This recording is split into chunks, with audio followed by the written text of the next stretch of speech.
Hey guys, how the hell are you? Welcome back to another episode of Arnold Drinks. My name is Arnold, and tonight I drink.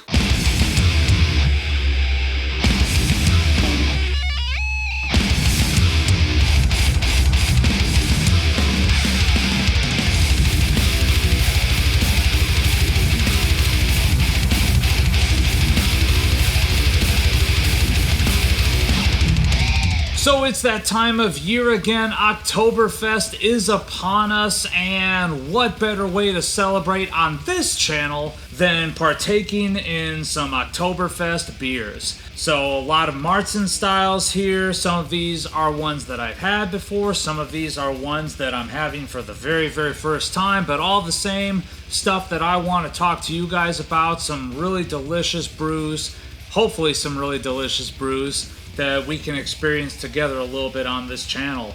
Today, I am having from Avery Brewing Company out of Boulder, Colorado. One of my favorite breweries, by the way. If you ever have a chance to try some from Avery, please do so. So far, I haven't had anything bad from that brewery. This is the Kaiser, an Imperial Oktoberfest Lager, 8% alcohol by volume. Right on the can itself, it says massive, brazen, bold. Brewed with Rocky Mountain water, malted barley, imported German specialty malted barley, noble German hops, and German lager yeast. So, needless to say, this bodes well. Right off the bat, a nice crisp, yeasty, kind of yammy kind of aroma to it. This time of the year, you also tend to get a lot of pumpkin ales that are coming out of the woodwork, and this is actually a little bit reminiscent of that. Kind of a candy corn, kind of pumpkin-y kind of treat a little bit, but not a pumpkin beer. I can't stress that enough. This is a Marzen style. This is one that it has a yammy aroma to it, so it's a little bit different. Oh, that smells good though. It's funny, it smelled crisp when I first stuck my nose in there, but now with each successive sniff, it's getting a little bit richer, a little bit more complex. A little bigger too. Alright, cheers.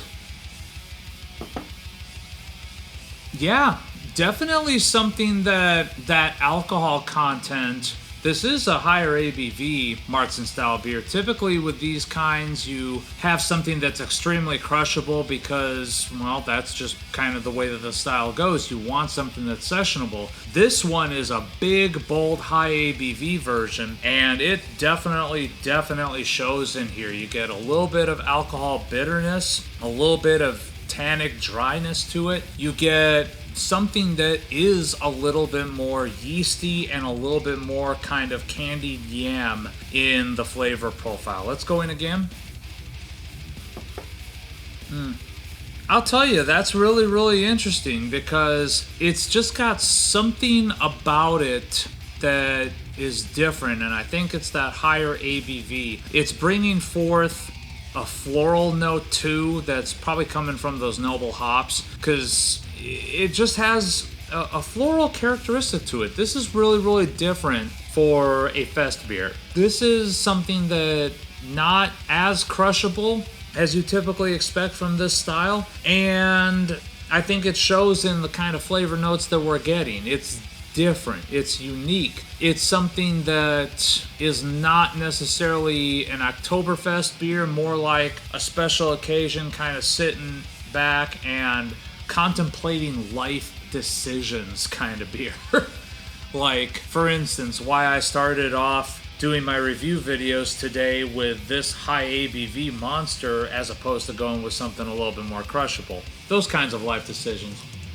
I mean, it's definitely not bad. It just has a certain uniqueness to it. A little bit spicy on the back end too. It does have a little bit of a finish, a little bit of a bitter hoppy finish that's pinching the back of your cheeks back here and lingers a bit. I mean, it's definitely not a bad lager at all. I can't stress that enough. This is not a bad brew. It's just different, and when you're going in expecting it to taste one way or another, that's when you might get a little bit disappointed by this. So this one could have been a little bit better, but at the same time, it's different. It's interesting. So thank you guys so very much for tuning in. Please remember to like this video, subscribe to this channel, tons more of this content to come. And as always, remember, take what you do seriously, but do not take yourselves too seriously.